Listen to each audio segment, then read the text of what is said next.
Good morning, everyone. I'm just suffering from a little bit of hay fever, so wave or I'm sure Tracy will if you can't hear me. But I'm here to explain how I attempt to keep a positive attitude. Cheryl asked me last weekend, and she's very persuasive when she asked her, So anyway, good morning to everyone. So I'd like to just give you a few of the ways that I've found to try and keep a positive attitude. And this ties in with today's sermon and last Sunday's sermon and the Acts study that the congregation is doing right now. Thriving communities incorporate suffering. I must admit I was a little reluctant at first. There are no doubt many people in our congregation or part of our Salesian family who have much worse challenges in their lives or those of people they know than I do. Sometimes people just want to keep these issues private, although on most Sundays we do get a chance to share our concerns and tell the whole congregation of the issues in our own lives. But today I'm going to tell you a little bit more about mine. The second point I'd like to make when discussing issues with health and how to be positive is that really no one wants to talk about health issues or difficult events. It's not something you say, yeah, I'm going to tell you all about. So it's a little challenge to talk about personal things like that. But positive thoughts are difficult in this situation, but they do help, and it certainly helped me. I suppose that some faiths, including our fundamental Christians, might feel that if they have some suffering, it's because they're being punished for misdeeds. But fortunately, that is something that the United Church don't subscribe to, and I'm very glad of that. It's a little brief introduction of how I ended up in a wheelchair. Back in around 2005, I developed some issues walking. And after several tests, I met a rather severe but a brilliant specialist at Vancouver General who told me I had inclusion body myositis. I recall her telling me it won't kill you, but it is progressive with no known cure. It's often grouped under the muscular dystrophy umbrella. Needless to say, this was difficult for me and my family. So I'm here today to try and let you know some ways I try to remain positive. And I deeply appreciate that what works for me may not work for other people, or perhaps may not be available for their own challenges in life.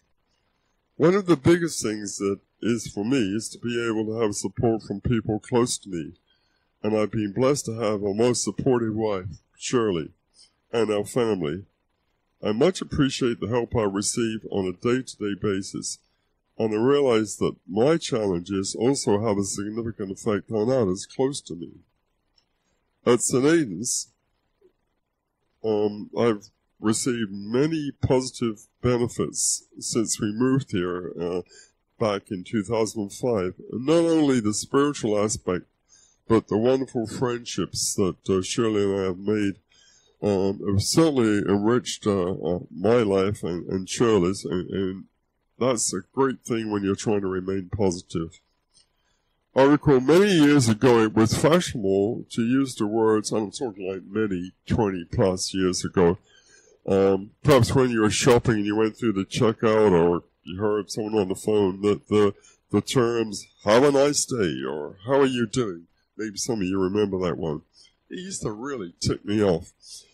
I thought it was kind of trite, and one of the reasons was that you really didn't get a chance to respond. I mean, you're not going to line up and buy milk and tell the person that you've got a boil on your wherever it is. So I kind of got annoyed with that. But the good feeling I get at St. Aidan's is that many people ask me how I'm doing, and they truly mean it, and that feels good to me. I appreciate that many outside groups, stamp collectors, whatever, might be just as kind, but for me, having an interaction with the St. Aidan's family has been very welcome.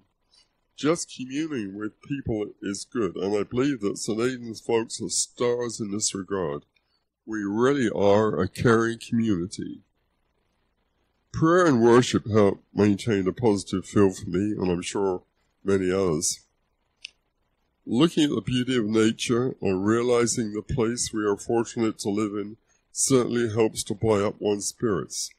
Of course, if you're homeless or facing significant other challenges, you don't really care too much about the beauty of nature. But the one thing that St. Aidan's does, which I feel good about, is that we're a welcoming and socially active church, and we know that we are collectively trying to help give people just a hope. We welcome everyone here, and that coming to this church really gives me a sense of making life worthwhile and trying to help others.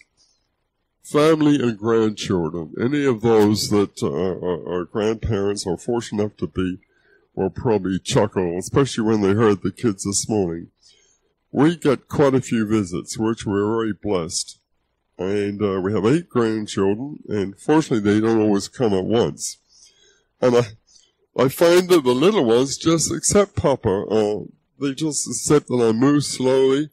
And of course, the dilemma for Shirley, my good wife, is that she has to move fast because they want cookies and cakes and the whole treats. And the mums don't really seem to jump up and down sometimes, so it's Shirley who provides the goodies for them.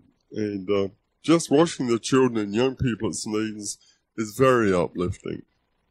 Listening to music, this is one of my personal loves, and I feel good when I listen to music, but I don't think my neighbors feel quite as good because I just love it loud. Like, if I can get my speakers to shake the walls, that's like, so that's one of the things I feel good.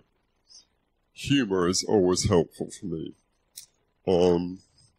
If you can laugh, that's great. And I do apologize for many of my old jokes, some of which I've got from Ray Evans, who's sitting in the congregation right now. My daughters know the punchlines very well, and I keep using the same jokes, and they don't seem to mind too much anyway. Chatting to people and sharing their concerns is beneficial.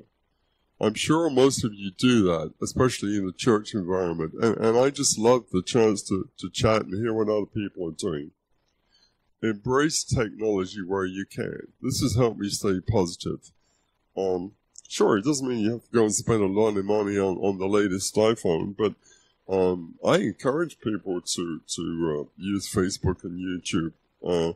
Sure, the problem. Sure, you're going to get ads that you don't want to see, but look, you can see St. Aidan's, you see our students and see Cheryl's sermons, so just go for it, learn it, and if you just can't figure it out and you're frustrated, there's lots of people at St. Aidan's that can help you, young ones and people my age who are good at it. So that's another good thing, and I really don't think that any of the positive thoughts that or suggestions that I'm bringing to you are very, very original, but if you do feel down or you're having some personal struggles, then the St. Aidan's family is a wonderful place to help you. There is an active pastoral care team, support from Cheryl or Betty Ann, who is our pastoral care minister, Healing Touch, and many other interesting groups you might be able to participate in. 50 years ago, I was a new immigrant to Canada, and on the boat, which was called the Empress of England, I was heading from the UK to Montreal. And I was given a leaflet about the United Church. Never even heard of it before.